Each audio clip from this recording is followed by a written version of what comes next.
Yes. Hello, good evening, Hey. ladies and gentlemen. We're live. I'm just going to put you back on. I can see you again. We're live. Yay. So, everybody, welcome Annie Miles. And Annie, I've just got to say how well and good you're looking after that nasty fall 30 years ago. I've got to say 30 years ago. Can you believe that? It's really hard to imagine, isn't it? It Where's that really time is. gone? I know. And I've quite enjoyed seeing the reruns actually, because Oh, all those clips I found. Yeah. yeah, I'm just Has it looking brought it all up. back to you? Yeah, it has. Yeah, Yeah. great memories, great times. I was really lucky Yeah. to, Oh, well, I to be can't wait there. to hear all of your memories. Oh, Where do we start? Well, actually, the first question is, if I go to the first question. So first of all, thank you for joining us, Annie, I should say, and thank you for giving me this interview. it's an absolute pleasure. Yeah. I just want to take you back. What was your very first TV role? Well, it was Sink or Swim with Peter Davidson Oh, really? and Robert Glenister. Yeah, because he was a Yeah. friend of mine from National Youth Theatre, and he was in the series. And he got in touch with me and said, "Oh, there's a Geordie role in it," because I was Geordie. Oh, yes, you're I from the still am North East, aren't Geordie, you? Yeah. but yeah, but the accent You was can't not tell the strong accent in those now. days. Well, I know, but anyway, I was very young. I was like 22 or something. So I did a few scenes in Sink or Swim. Brilliant. And then I did All in Good Faith with, oh God, I can't remember. Who's the comedian who died recently? Brian Ricks. Oh, God, yeah. Oh, never. Yeah. No way. So I did that as well. But I was very young. I was like early 20s. Yeah. Yeah, it was good. Good. Yeah. Well, the second one is because I know this was before Brookside as well. I've just got to ask us, we were discussing this on Facebook the other day, because you had a role in ITV's classic, Our Vida Saint Pet, Why I Man. I can't do the Geordie accent either. And I gather that you already knew Timothy Spall before then. Yeah, because again, well, he played my father, my dad, in the National Youth Theatre in a play called Family Ties. And we went up to Birmingham, and also I think it was in London as well. And I was his daughter and he was my dad, and we got on really well. And when that came along and I got the part, he just sort of took me under his wing, and it was like he was so lovely and made me feel so welcome. Yeah, because you were playing a receptionist in that, weren't you? I played a receptionist, and then what happened was one of the actors died. I don't know if you remember. Gary, was it? Gary Holton. Yeah, very sad. He played Wayne. Yeah, he did. Yeah. And they had to reshoot a lot of scenes without him because he died. And so I was brought back, and I was really pleased. Obviously sad that he died, but I was pleased to be invited back. So I went back and did a few more days and saw Tim again. Yeah.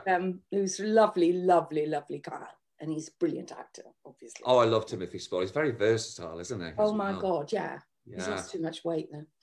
Do you know when I first moved up north, because Timothy Spall's Barry character, he was from Birmingham, wasn't he? And I'm from the West Midlands. So when I very first moved up to Manchester when I was a teenager, lots of people used to say to me, "Oh, you sound just like Barry off Our Vida Saint Pet." And I used to be like, "Oh, thanks." It wasn't a compliment. Barry, because he used to speak really like good. that. No. No. That's it, yeah. Sounds just like the people around here. I shouldn't have said that.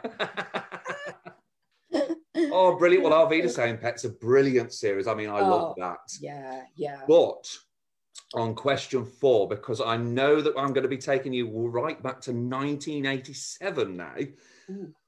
But can you recall that that audition for Brookside?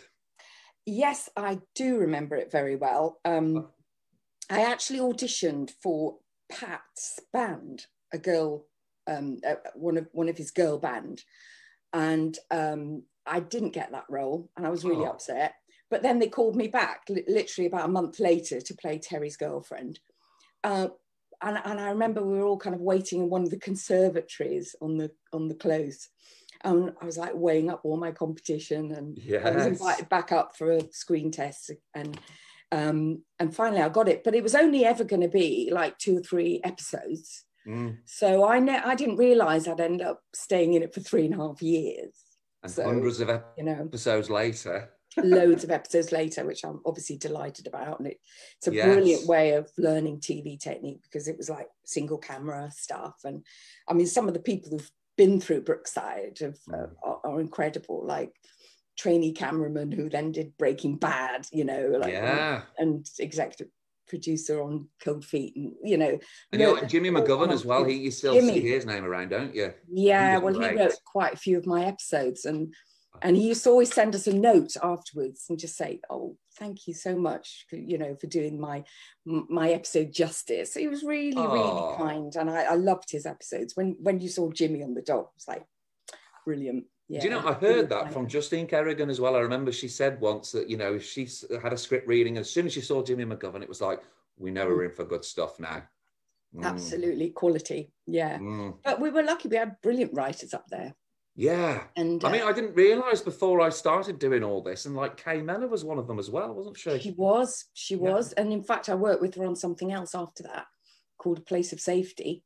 And that came directly through having worked with her. Brookside, so that was good. But there's some incredible talent through there. Yes. Yeah. And the next one is a 2-part question, because I'm going to ask you, can you remember your very first scene, and can you also remember your very first day on set? I know you've just said about being in the conservatory and sort of weighing up all the competition and stuff, but yes, can you remember who you spoke to, who you were introduced to and stuff? Because I imagine you were quite nervous. Well, I was, and I'll tell you, it was quite a big deal, because my first day on set was the day of the Great Storm of 1987. Oh, I do vaguely remember that. Remember, it was in October 87, and I woke up in the morning. I was due to get the 7:30 train up and start rehearsing and shooting my first scene. Yeah. On Brookside Close. And I woke up and I saw a tree across a car, one of my neighbour's cars. And I looked out and I saw bits of branches and stuff. And I thought, how am I going to get to Liverpool? I was in London. Oh, no. So I phoned up the train station, nothing. And I thought, oh, my God, there's going to be no trains. So I jumped into my little Citroen Visa 2 Super E. Yeah.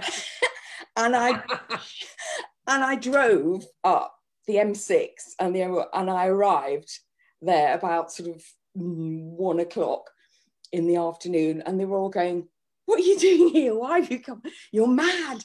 And I went, well, I couldn't not turn up to my friend. And they said, "Oh, nobody else has bothered because it's." And I was going, "What?" And you thought, I could have stayed at home all that time instead. At home. But on your first day, you don't want to just kind of go, "Well, I'm not coming up to Liverpool." Yeah. So we ended up filming the following day instead. So that was fine. But I do remember it was really stressful.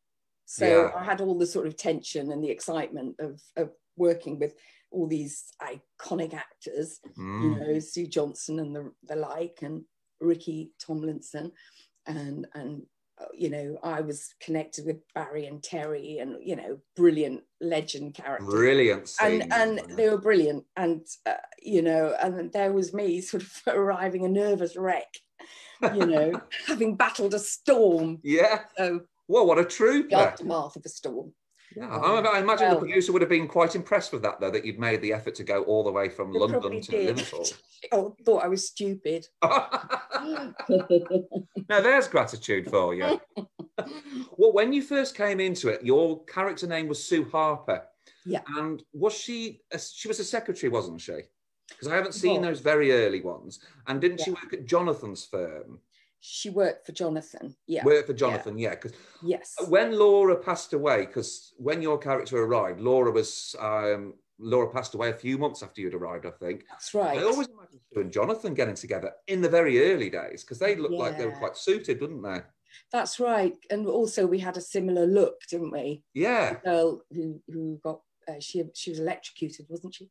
Yes. And fell down the stairs. And then unfortunately had to switch off the life support machine. I think it was on New Year's Eve, so that was a happy episode. It was very sad. Yeah, jolly times.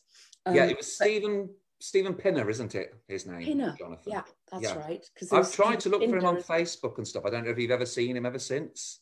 I did a few times. I'm not sure if he's. Oh, I think he was in Mamma Mia. He was in Mamma Mia. Brilliant.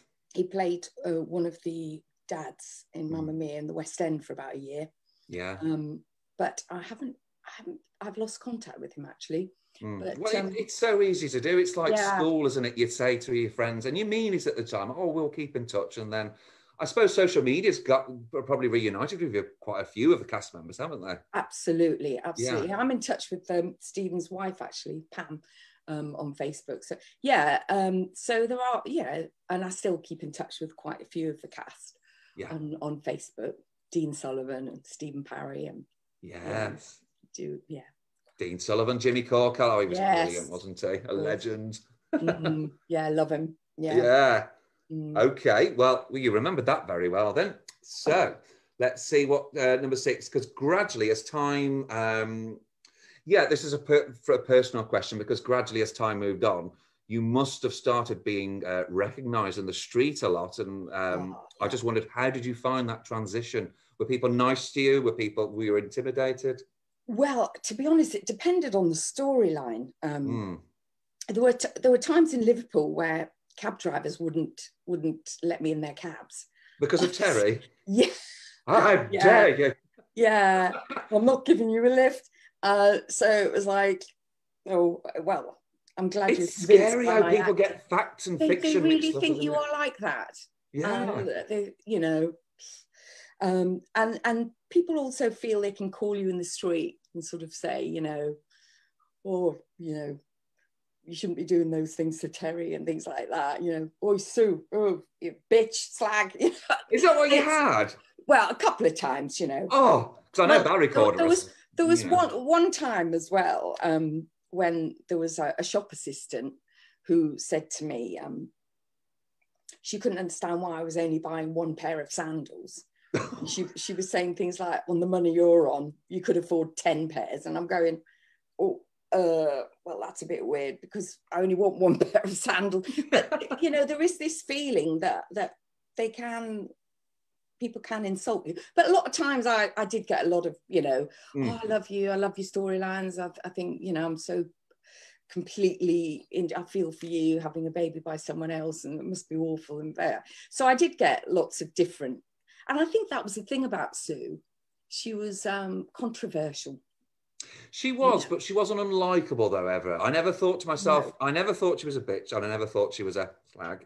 I wouldn't call that word to a lady anyway, but no, I never did. I mean, I know that, well, I've got a question about it later, but we'll talk about that later, actually. When she went with Barry, that one night stand, and I just remember thinking to myself, no, Sue, don't do it. You're going to hate yourself in the morning. And she did, didn't she? Yeah. I blame Barry for that. Had a bit of a chemistry there, didn't they? Yeah. Oh, well, we'll move on to that in a bit anyway, because I want to talk about that, because it was very good, some really good scenes with you and Paula Scher. Oh, I love those scenes, yeah. Yeah. Oh, right, yes. So by early 1989, Sue went from being a recurring to a regular character and became a resident on The Close. And that's when things started getting a bit messy, as she'd had a fling with a man called Martin. Was that Jonathan's friend? No. I can't remember Martin. I think he was just an ex-boyfriend. Oh, right. He was an actor called Andrew Hall, who sadly died last year, actually. He was in Butterflies with Wendy Craig originally. Anyway, he was in a few episodes as my boyfriend early on. And we obviously did the business. And then she got back with Terry about a week later. Yeah. Because she went back to the boyfriend, I think, just in between when they were broken up. It was some vulnerable moments there. A vulnerable moment. Yes. And she thought they were over, so then she obviously must have had a one-night stand with her ex. And then got back with Terry, and then unfortunately found out she was pregnant, and he wasn't the dad. Yeah, yeah. But then having to hold on to that, and that, you know, there were so many episodes where she was gonna tell Terry, and because she was really, I remember the build up to that, because it was nearly a year later, and she really did, like, it was eating away at her, wasn't it? Absolutely. She'd say things like, I remember it really well, Terry, I've got something to tell you, and he'd say, what, and I'd say, we've run out of ketchup or something for your burger. Yes. You know, it's all those kind of things. And you sort of think, oh no, is she going to tell? And then it was sort of like, yeah. And then it would be like, no, she couldn't bring herself to tell him. So how did Terry, because that's one thing I didn't find out. I mean, I obviously watched it at the time, but how did Terry find out that he wasn't the father? Because Sue never told him, did she? Well, maybe, no, he had tests, didn't he? And he found out that he was firing blanks. Oh, of course. And that's why he was going to, yes. And that's how he realised he's not mine, isn't he? Yeah, because I think we all remember that episode. That episode, yeah, that was one of my faves, actually. It was well written. But, and also seeing it again, I can't imagine it would go down very well now, you know, because he there's quite a few scenes of yours I thought wouldn't be shown. Yeah, I don't think they'd be permitted. Things like, I hope you die of AIDS, slag. Yeah. Things like that would not be written nowadays, would they? No. But at the time, it was kind of pretty cutting edge, and, you know, it was shocking. Really, it was shocking. I mean, I was only a little kid watching all of this on a Saturday afternoon, I have to say. Tea Time Omnibus. Yeah. Oh, yes. Yeah. And then, like, there was these words and stuff, and it was really shocking. But my next, the point I was going to say is because Terry, he'd sort of been a lovable scally up until that point, and I thought he sort of grew up a little bit when Sue came on the scene, because they were quite, you could describe them as a mismatched couple, couldn't you? Because Sue was middle class, and Terry he was quite a scally, really, wasn't he? A nice scally. I liked him. Yeah. And he had a chip on his shoulder, didn't he, about that?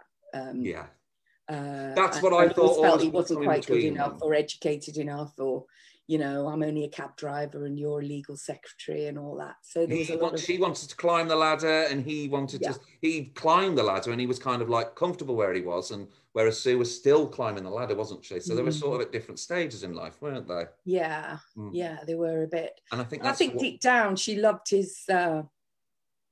You know, he was sort of a solid, sort of, you know, honest person, and, you know, she did love him, I think, underneath it. I always used to think she did. And another thing I used to think as well, I used to think, well, maybe it's because, just a little thought that went through my mind, when I saw the clips of Sue's mom the other day, and she was quite overbearing and stuff, I'm thinking, well, the mom was quite well to do, and maybe she liked Terry for being so maybe free-spirited and stuff. He was quite exciting to her. Yeah. Unpredictable. And you often see people of different class together. You don't, you know. Yeah, of course. You don't automatically assume that just because someone's middle class, they're with somebody who's middle class, or you know, of course. Or yeah. But that's what I think. That's where I think the great it was really good dynamic scenes between Sue and Terry, because you wouldn't have put them automatically together, but it was brilliant on screen.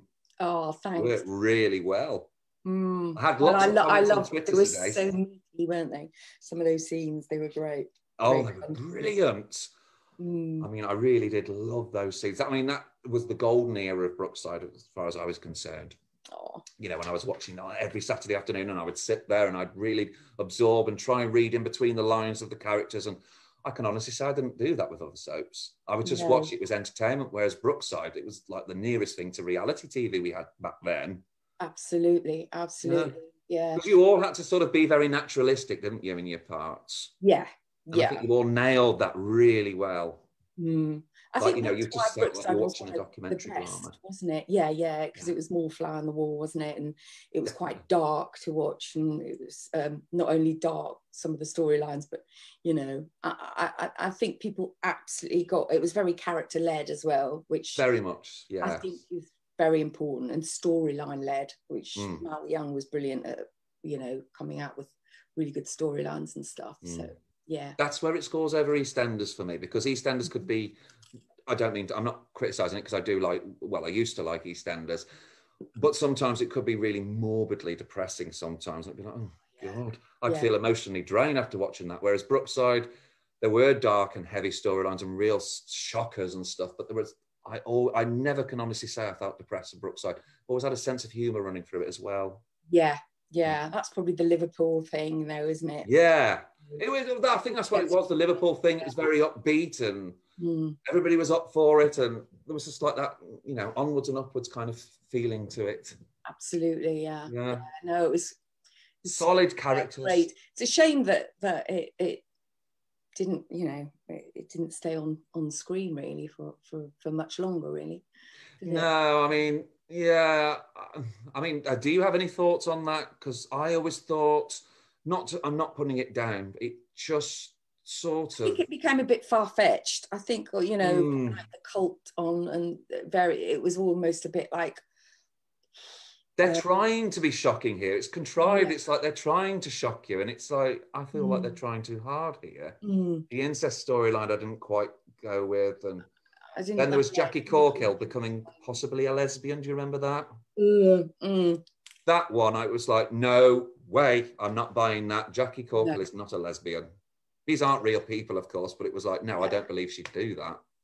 Well, I had a similar one in Family Affairs, because I joined Family Affairs, which Mal Young was producing that, so that was a really nice follow-on. And I worked on that, and they put me up again, put me with the chef of the restaurant that I used to run, and he looked like the Go Compare man, and it was, you know, and I just did not see the two of them together at all. And it was. I don't know, I found that really far-fetched. And I went to the producer at the time and sort of said, why have you put them together? They're just so unmatched, you know. Yeah. And they said, oh, well, it's quite fun to stir things up and, you know, mix people up and things like this. But I never felt that storyline worked either. No. Maria and Serge. But you know, but Brookside, I felt that most of them were really believable. I mean, there was lots of drama, but you have to keep it going. Lots of stuff to do as well, you know, like oh, well, you would have been in the cast when it went from twice a week to 3 times a week. Do you remember that? Yes, it became really hard work, actually. Lots of lines to learn. I was generally in Liverpool from Monday to Friday, and I got the last train back Friday, and I'd get the, you know, last train up on Sunday to start. So literally we'd be and then you'd sometimes do the 3rd episode first and the 1st episode, you know, so you have to mentally just keep all the scenes in your head. So, but it's so challenging. I can imagine. And when I went to Family Affairs, that was 5 episodes a week as well. But at that point I had 2 young children, so that was even harder. So trying to remember 25 pages of dialogue, you know, and learning it and memorizing it. But you just get used to it. I'd be rubbish at it now, learning 25 pages in a day. But what I was going to say, it must be so different now, because I was speaking to a guy that used to be in Coronation Street, and obviously he went back 20 years later to play a different character, and obviously the first thing he noticed was I mean, did you get rehearsal time when you were at Brookside? Yeah, you'd get like 1 line run and then another line run for the cameras, and then you shoot it. So literally you'd be directed, but most of the time, because it's such a fast turnover, you'd be doing maybe 10 scenes in one day. You literally have to know the lines, go in, do it, and then shoot it, and then move on to the next scene. And they do all the you know, if there were 3 episodes and they were filmed in your house, they'd film them all in that house, and then they do all the location shots another day. Oh yes, yeah. It was all out of sequence as well. Yeah, because I was going to say the shop wasn't really behind, because there was an alleyway that led to the shop, although it didn't really, did it? That's right. Yeah. Oh, well, the shops were just the parade, of course, was just being made when your character, but we'll get onto that in a shortly. There's a few other things first, but God, I really can't wait to talk about that one. Well, you ought to have seen Twitter. Everybody was saying, I'm glad everybody thought the same as me, that they were scared as well. But yeah, of course, we knew it wasn't real, of course, but it was very scary. I know. I got all these congratulations on the birth of your baby boy when Daniel was born. And it's like they were like arriving around my pigeonhole. It's like, it's not real. It's not. Totally get engrossed in it. No. Oh, did you have flowers at the spot where Sue died? Yeah. Oh my God. Yeah, it's quite scary. Do you know what? You've just reminded me, actually, because I put that clip on. I think it might have been YouTube or it might have been Facebook ages ago, but I don't know if you ever saw a comment. Somebody got really serious and said that effing Barry Grant, he's effing out of order for doing what he did to Sue and her baby. He should have been hung for that. And I was like, okay, it's only real. It's only pretend. Yeah. But that's the power of Brookside, I suppose. But it is scary. Engrossed in stories, I know. Yeah.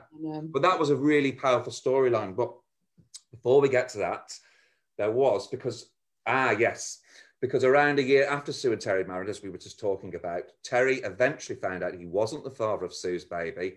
And there was that shocking scene. Yeah. I was going to ask, I mean, obviously, like we said, it's not real. But I mean, I personally found Brian Regan really frightening to watch in that scene, because you were used to him playing the jolly, likable guy. And then he was quite frightening. So even though you knew it wasn't real, did you find it scary in that scene with Brian Regan really intense in your face and holding you up? Really scary. Yeah. I mean, so close that he'd spit in my face, you know. And there was one scene where he threw a milk bottle up, but they had perspex window. So, but literally it was thrown at me. And I had to, I remember you screaming in that scene. Yeah. And he really grabbed me. I mean, he really did. It did look very physical. But I think he just got completely into the character, you know, and he imagined how he would be if he'd been in that situation, and he just kind of completely lost it. But you know, obviously, he's an actor, so he sort of clocked off at the end of the day, but he really got into he completely got into it. And I genuinely felt quite scared. So those tears were, you know, some of it was generally because when you've only been walking through it and then you suddenly, the cameras go and then you're doing it for real, sometimes it takes your breath away. So it can be quite an honest reaction. It did look very honest, and like I said, it was the line where he said, "I hope you get AIDS." Slag. Yeah. I couldn't believe I was hearing that word on telly at that time of afternoon. I know. Funnily enough, my daughter watched the clip that you put on Facebook the other day, and she went, "Oh, that's awful. That would never happen today. Nobody would. No. You wouldn't be allowed to say that kind of thing to somebody, especially, you know, a guy to a woman. You know, no way."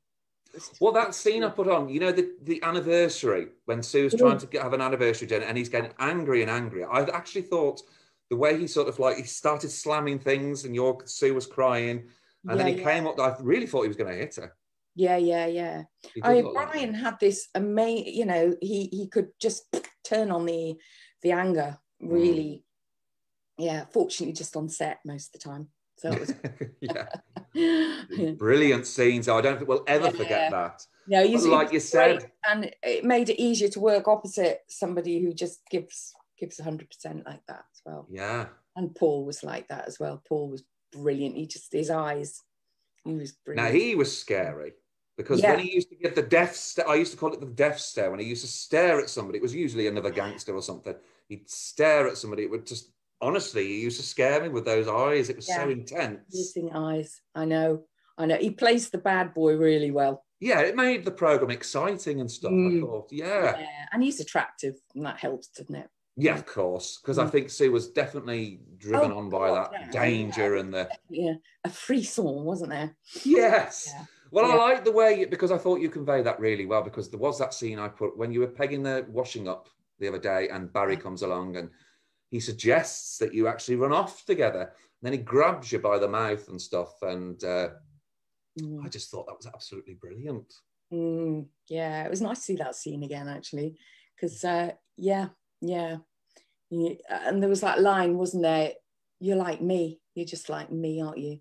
You like, you know, excitement and whatever. And Terry's a bit boring for you, really. But, you know.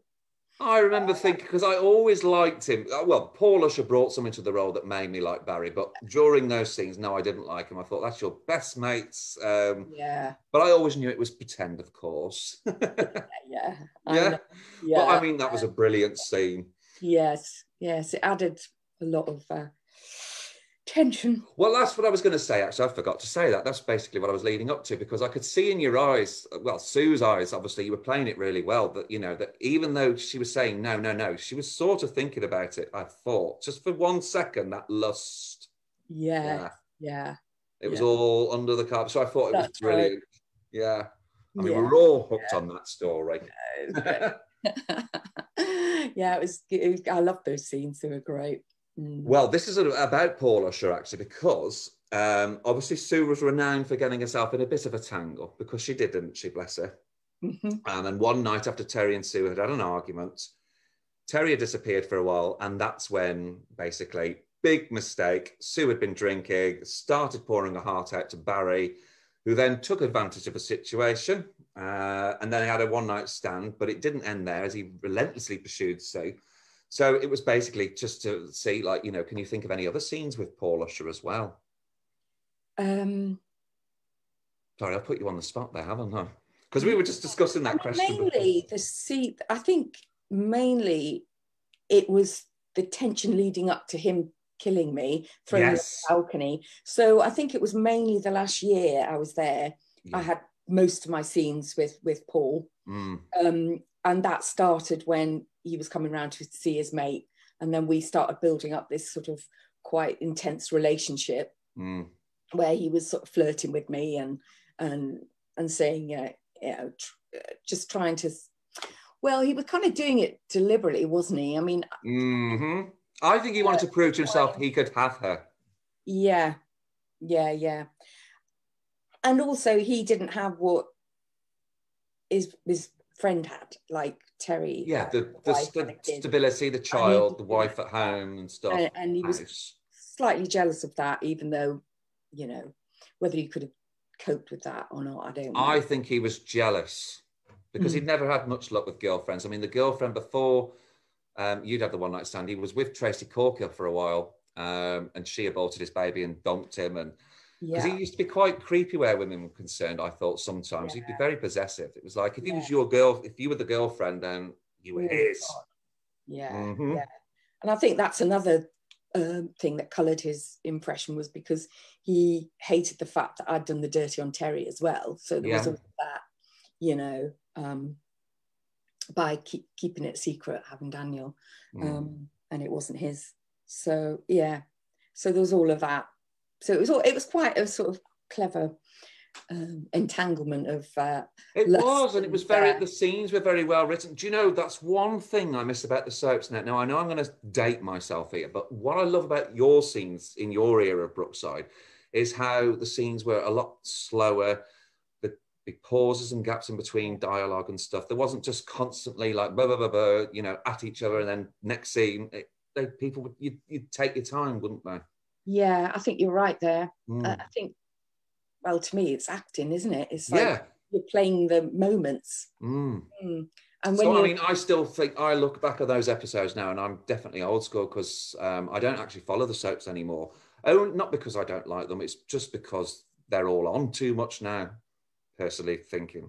Yeah. The thing is, once you get into them, you get hooked. It was like, I turned on EastEnders a few months ago, and I had to keep watching it because it's the alcoholic scenes with Danny Dyer and his wife. Oh yes, they were really good. Yeah. And I thought, oh my god, I can't start recording these and watching them. And I used to completely involved. Yeah, I did used to. I mean, years ago when they used to be on like 2 times a week didn't seem enough. 3, that was perfect for me. I thought, oh, that's brilliant. 3, stay at 3, and then Corrie started doing 4, then it went up to 5. I think Emmerdale went up to 6.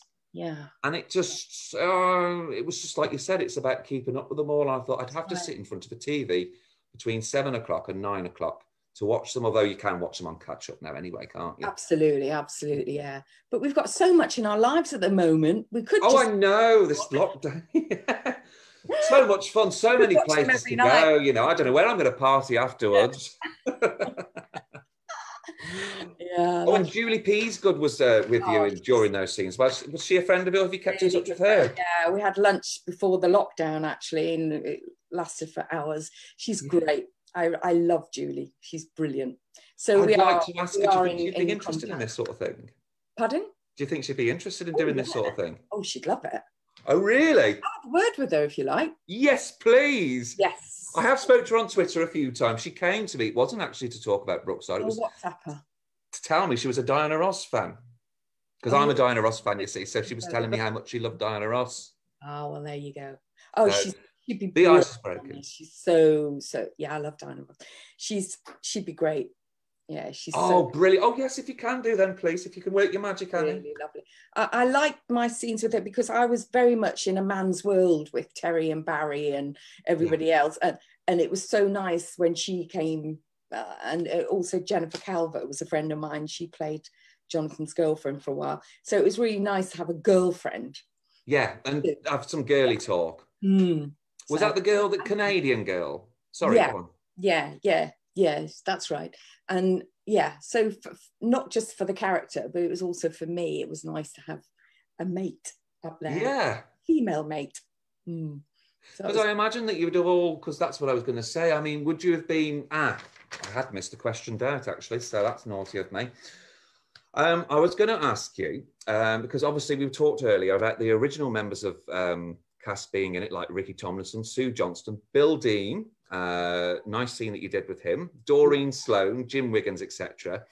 Did you get to work with any of these, or were you all sort of in your own little circle because you'd all be in your own houses really filming, wouldn't you? I think that scene with Bill Dean was the only one I ever had with him, and it was a really nicely written little scene. I loved it. But you literally saw people in the green room. You wouldn't really have scenes together. We were very much kind of our household, and sometimes you'd meet people and say hello, like Louis Emmerich, yeah, and you know, you'd cross over the close and say hi and have a little chat. But apart from that, most of the scenes, most of the drama was in the houses. I think. Yeah. So you're very much in your own little group, and it was also easier for scheduling, wasn't it? I suppose so. They'd have, of course, you know, number 7 one day, and then they'd have, So everybody had some time off to learn the lines. Yeah. Oh, well, another actor I just want to mention is the lady that played your mum, Anne Beach, because I always loved her as It's Only Sonia in Fresh Fields. So can you remember much about working with Anne Beach? Because I thought she did make her mark as your mother. Oh, she was great. She was very good casting for my mum. And we saw a lot of each other because I was living in Crouch End and she was in Muswell Hill. So we saw each other in London quite a lot. Yeah.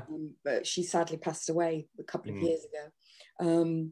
And of course, she lost her daughter, didn't she, Charlotte? I didn't know that, no. 4 weddings and a funeral, which is tragic. So, you know, we were quite close during that period too. But she was a lovely lady. I liked Anne Beach. She was funny. Yeah, very. That's why I think, like I said, I think that's why Sue used to like the bad boys. Yeah. After being with somebody that was quite well-to-do and overbearing and stuff, and Sue had to be perfect, didn't she? And there's Barry and Terry who've got no airs and graces whatsoever. Okay, well, I better not. Right, done that. Sorry, it's because I write all the questions down. I do this every time. I lose what question I'm on. Yes, because a few months later, after Sue and Barry's one-night stand, she started being sexually harassed by her, I've got to say, very creepy boss, Graham. Ooh, yeah. Which, of course, led to that shock exit, which tied in with the 1000th episode. I mean, how did you feel when you were told Sue and her baby were going to be killed off in such a horrific way? And can you also remember the press reaction to it? Because I think the Right to Reply programme, I think some people complained, didn't they? Yeah, that the baby died as well.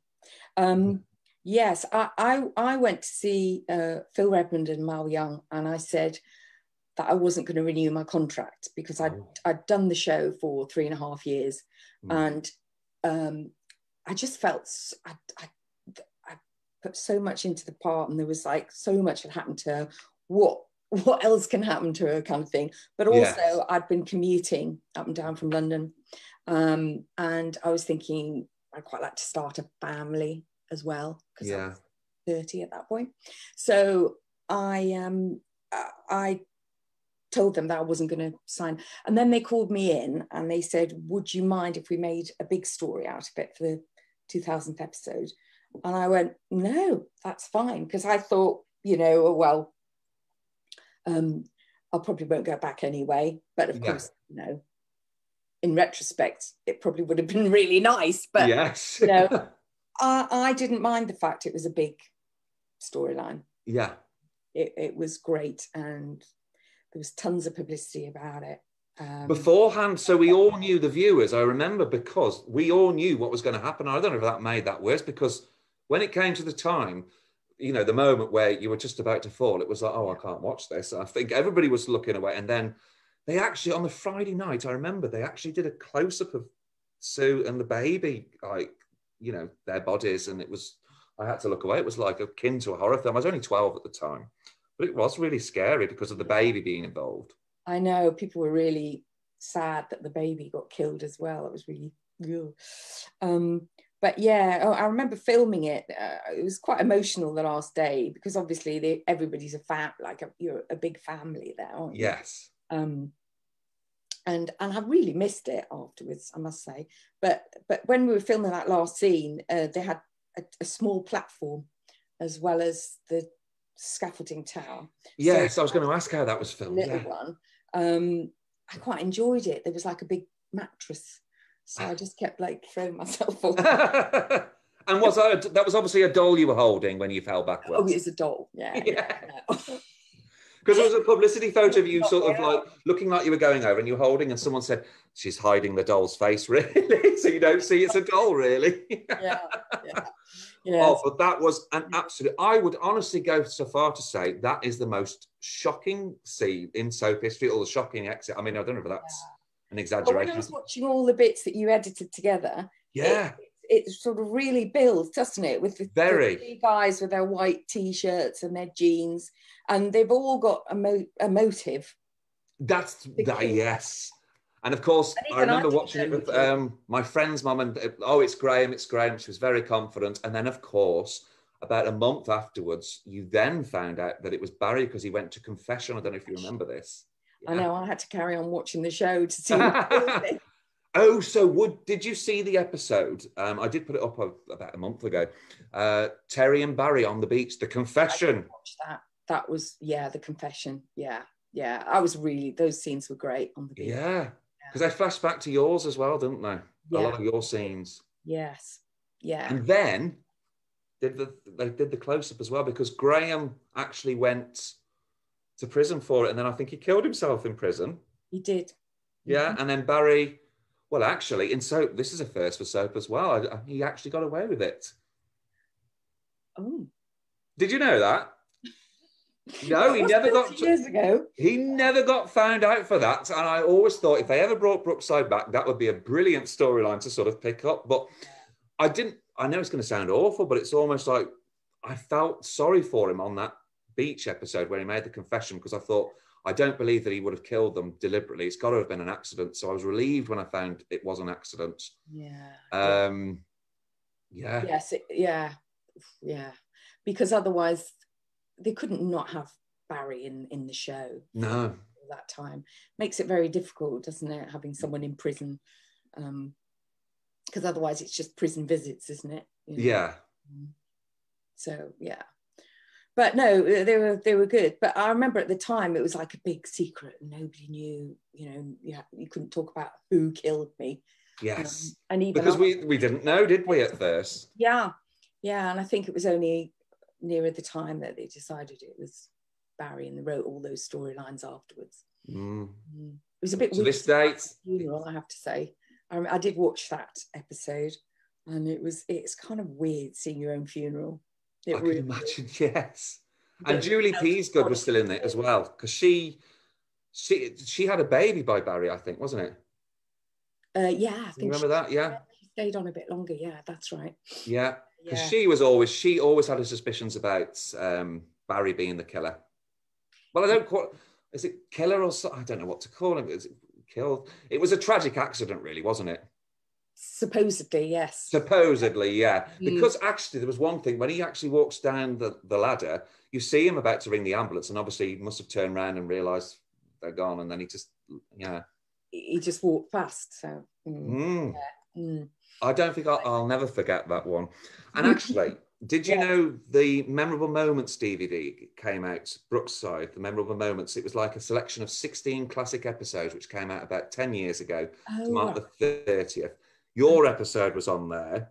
Was it? That was the first time I'd watched it in like 21 years. And I honestly felt, it was weird. It just took me back to how I was feeling at the very first time I watched it when I was 12. It was strange. It was like, oh my God, I remember how scared I was when this and the drums and the build up to it. And then suddenly, Well, when you're 12, it is very shocking, I'm sure. Yeah. And like I said, to think you'd see all of this on a Saturday afternoon as well. But definitely not today, would they? Well, after Brookside, sorry, I've just jumped a question. Looking back on your time in Brookside, was there ever any occasions where you looked at the script and thought Sue wouldn't have done or said that? I think we discussed this before, but yeah.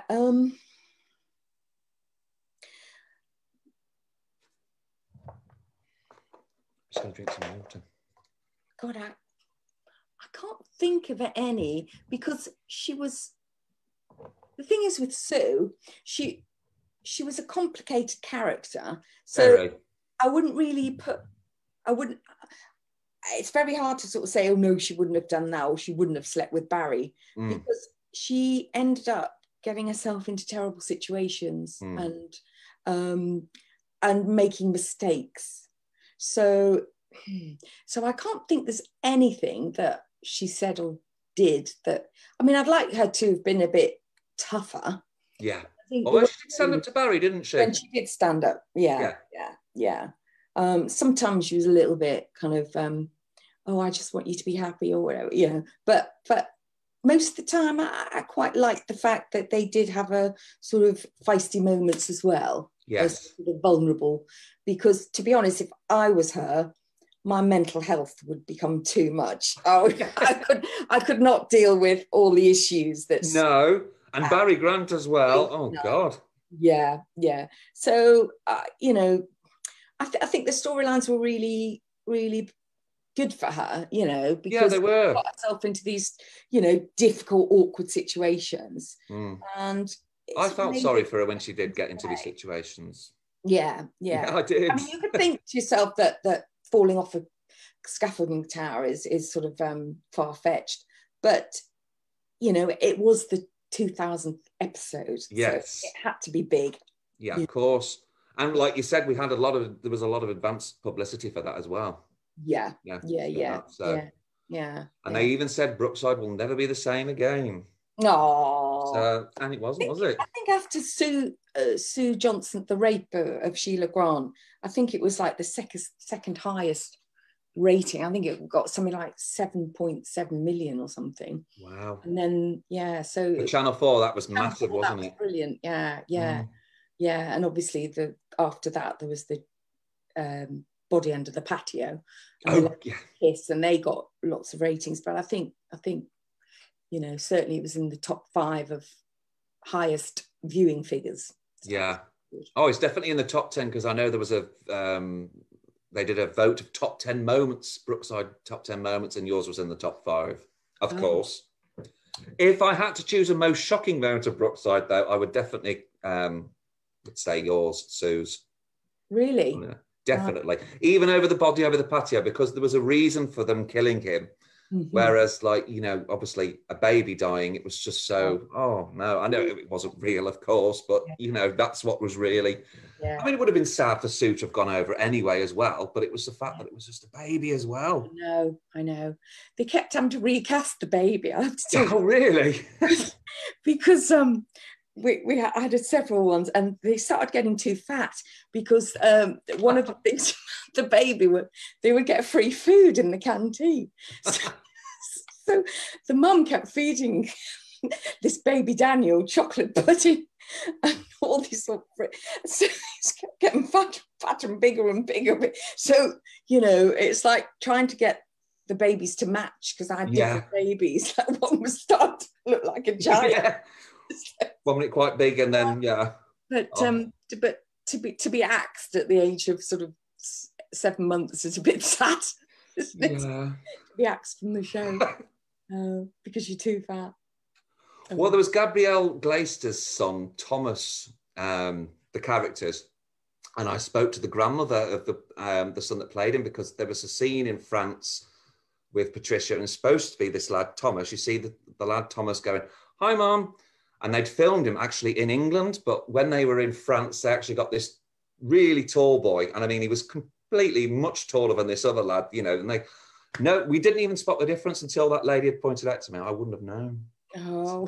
So that's like, bad sort of, Yeah, I know. Still, he wouldn't know about it. So. Well, there is one more, just before we go on, one more about Brookside, because, yes, so many obviously big, fantastic scenes, as we've just discussed. You filmed in Brookside, but when you look back at that time, which of the scenes really stand out in your mind? You know, what's the one that comes to you instantly? Well, the one instantly is when he finds out.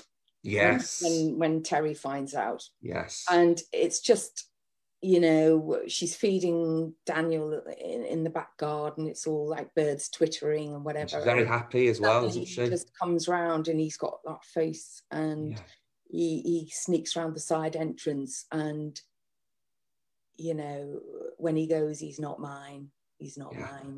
And I can even sort of feel myself getting kind of... Because it built up, didn't it? He started off, I wouldn't say calmly, but it just kept building up and going, and he was getting angry and angrier. That's right. And then he sort of run out of the house, and he chases me, and then gets the cab, and he tries to run me over. Oh, yes, he throws you out the taxi, doesn't he? Really, like with full force. I tried to sort of drive off in my nightie, which adds more sort of drama, doesn't it? The fact around Brookside Close wearing your nightie and slippers. And it was the arrival. It was funny because just before you, Terry and Sue, you know, Terry came out and you saw that chasing. It was the first time that we saw Patricia and Max, because they were looking at a house. I don't know if you can remember that. Yeah. With Ethna Brown. So I thought, well, what a time for them to arrive. Yeah, I know. I would have thought Max and Patricia would have looked at that and thought, oh, we're not moving here.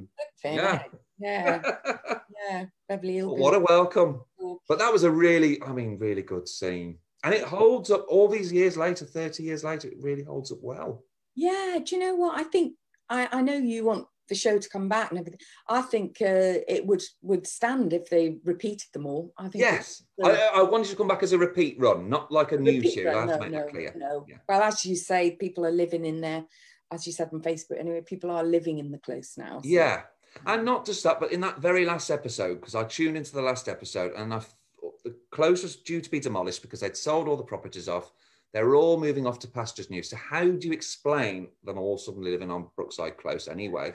I know. So you just, I mean, it would, don't get me wrong, if it was on the news tomorrow, oh, Brookside's coming back, I probably would be, I would be really excited, but there's always that thought of if it failed and it ended up being a joke or something, that's, whereas if we look back and just look at the great classic years, then. The classic years, I think you're right, and I think times have changed, haven't they? And yes, you know, it was very hard hitting and edgy at the time, but there's so much edgy drama nowadays. It's, you know, I think it would stand as a sort of more or less historical piece. Yeah, I was going to say a relic of its time. It really does hold a mirror up to its time, because there was a lot of social and political commentary running through Brookside in the 80s and the early 90s when you were in it, weren't there? Yes, that sort of changed as it went on. But his character was very, you know, he's a union man, wasn't he? And so I think those episodes would be brilliant to be aired now. And it's such a shame. It just feels a waste to be sort of in the, you know, kept stored away in the archives. But I shall keep on plugging away. Well, I'll get receipts. So I'll be happy if you did. Yes. Well, I would love to see all those stories again, so I'm going to carry on with it anyway. So, yeah, good. There's only a few more questions now. Don't worry. I know a lot of people say, "Oh God, how long is he going to keep me on?" It's because we've got so many memories to discuss. But I have to ask you because I know people wouldn't forgive me because after Brookside came lots more TV and stage roles, including the likes of Harry, Rumble, and Backup. And then, as we were discussing earlier, from 1997 to 2000, you played Maria in Channel 5 soap Family Affairs, which also featured another former Brookside cast member, David Easter. Yes. Just wondered, what was your time like in that? I mean, was there much difference in between? Well, you'd said earlier because Family Affairs went out 5 times a week, didn't it? And Brookside was 3. So I imagine the schedules were a lot more hectic. Oh, they were really, it was really, really hard work actually. Because my daughter was only 11 months when I first started on the show. Yeah. So it was quite, and then I got pregnant, which is quite funny actually, because I had to tell Morag Bain that I was pregnant. And she said, "Oh, well, we'll cover it up. We'll write around it." So as I got bigger and bigger, and I wasn't supposed to, I was supposed to be this sort of, smart restaurant owner. Oh, yes. Boyfriends and things like that. I was getting fatter and, well, not fatter, more pregnant. My boobs were getting huge. And on the bar, they kept sort of stacking up glasses to sort of... I was just cover you. And there was one director who just said, "I can't shoot you from any angle now. You just look pregnant, So then I had a gap of about 6 weeks, and then they wrote me back into the show again, and because they gave me time to have Finn. And so I had 2 youngsters, and doing 5 episodes a week with like a 1-year-old and a 3-year-old at the time. It was a nothing-year-old and a 2-year-old. Yeah, it was hard, but I loved it. It was brilliant. Yeah. Brilliant. Yeah. It was a shame that it finished, Family Affairs, wasn't it? Yeah, it was a shame. It just kind of lost its audience share, I think, because Channel 5 just don't get a massive audience anyway. No, that's what I think. And I thought it was an unfair advantage, really, like pitting it against Hollyoaks. It would have been nice if it had, it was in a different time slot or something. Absolutely. But I had some great scenes with David Easter. Again, he was a bit like... Barry. Well, he was evil in that, wasn't he? And in Brookside, he was happy-go-lucky, so it was completely different. Very different character. Yeah. How did your character and his character come together? Were they? Because he was a really nasty piece of work. Well, he raped me actually. Well, not David. Pete Callan. So there was some horrific scenes where that happened. That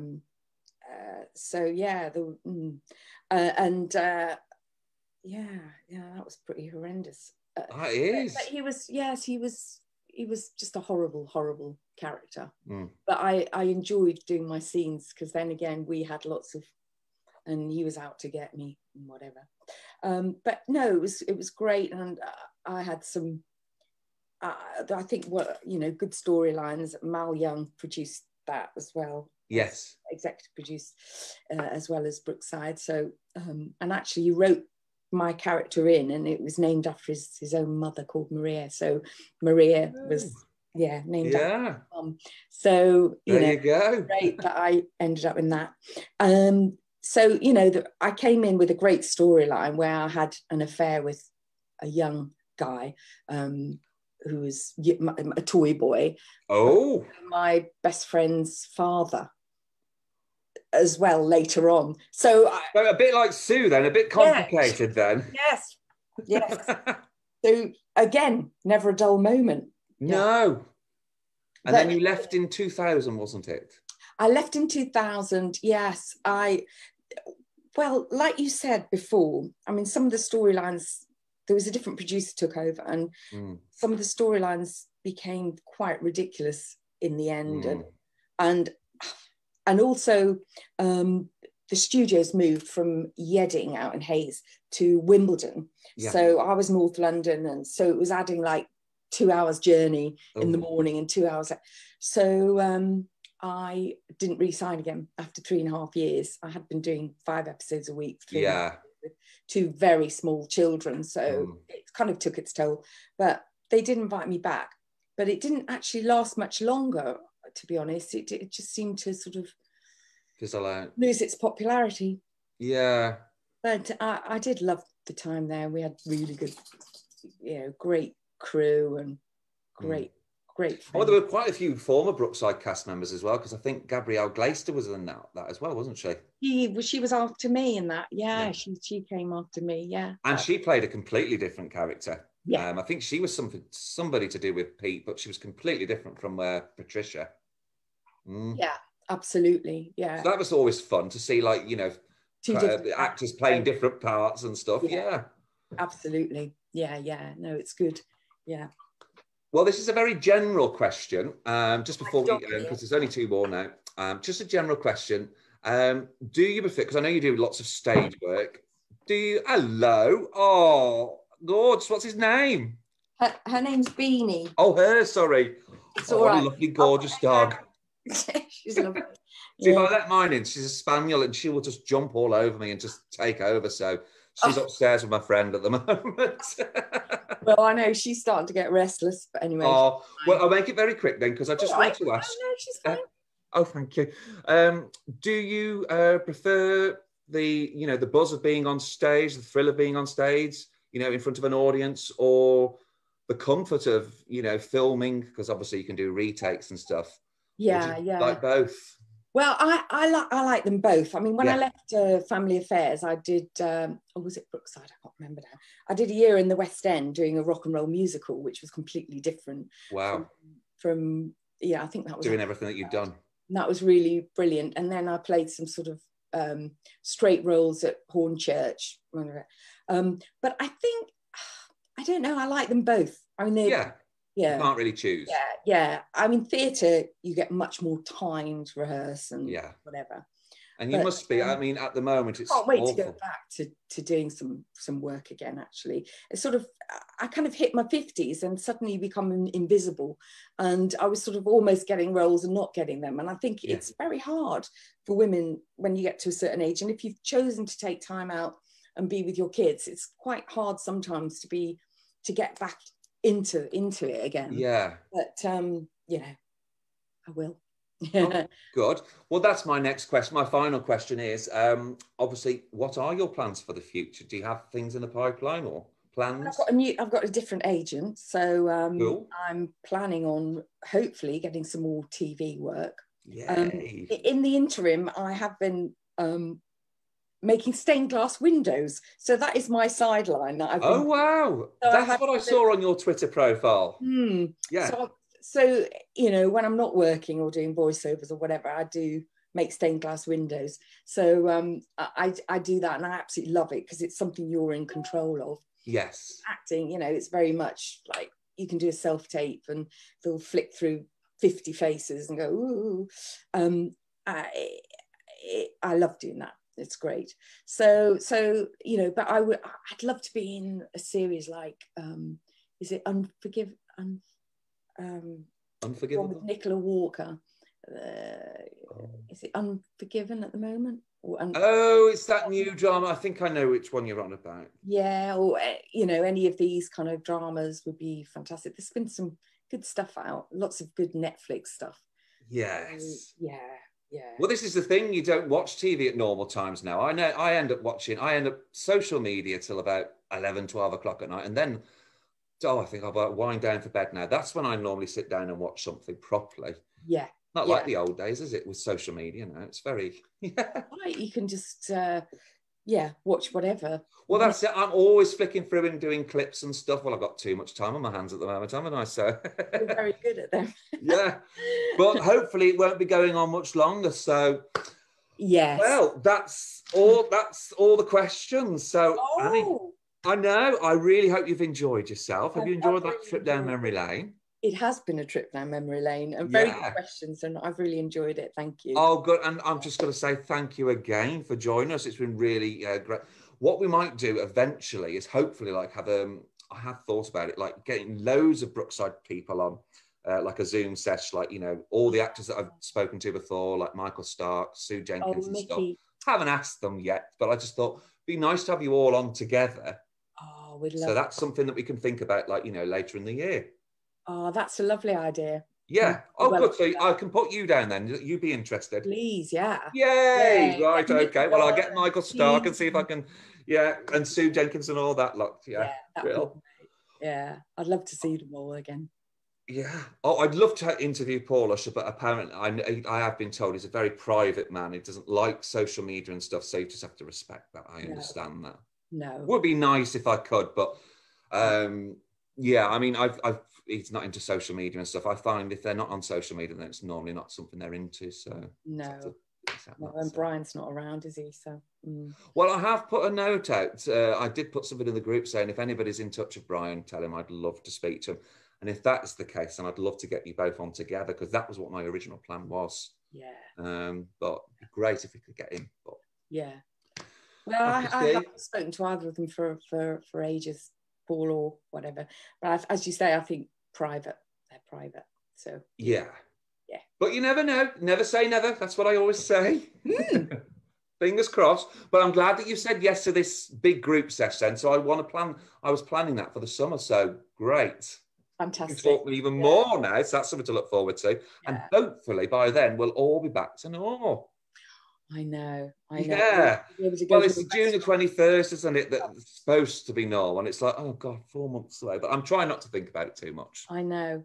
I even get quite anxious at the idea of it, actually. The whole idea of suddenly coming everything going back to normal. It's almost like, and making arrangements again. Yeah. Oh, as long as theatres open, that's what I'm really looking forward to. More than pubs, actually. That's right. Well, we've been really hit by that, like no theatre for the last year. My husband theatre as well. So it's been decimated really for the last year. Yeah. We're going to appreciate it so much more though when everything comes back to normal, aren't we? Yeah. I can't wait. Yeah. Well, I shall say thank you very much, and thank you so much for your time. I can let you get on with your evening now, because I bet your dog's dying to play with you. Well, she's starting to whimper now, but what I'll do is I should just go and have a cup of tea or whatever. I shall get the video downloaded and I shall start uploading it to social media. Fantastic.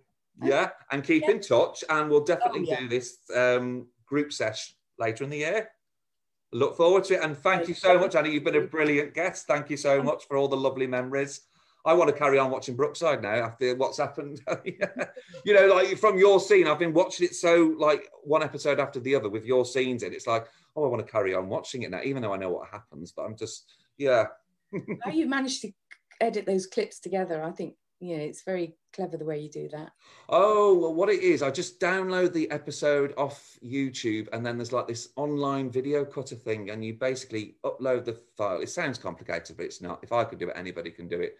You just basically go along, and then you choose which scene, and it's like, oh, that's the scene, and that's how. And then you just click them all together, and that's how they push them all together. It just takes about 5 minutes. So there'll probably be lots more I can dig out in the meantime. Oh, thank you. I've saved them anyway, the ones you've done. Thank you. Oh, great. Well, it's been lovely seeing you, speaking to you, and have a lovely evening, and we'll see you soon. Thank you. Thank you so much, Annie. Bye. And thank you, everybody, for joining us, and we'll be back soon.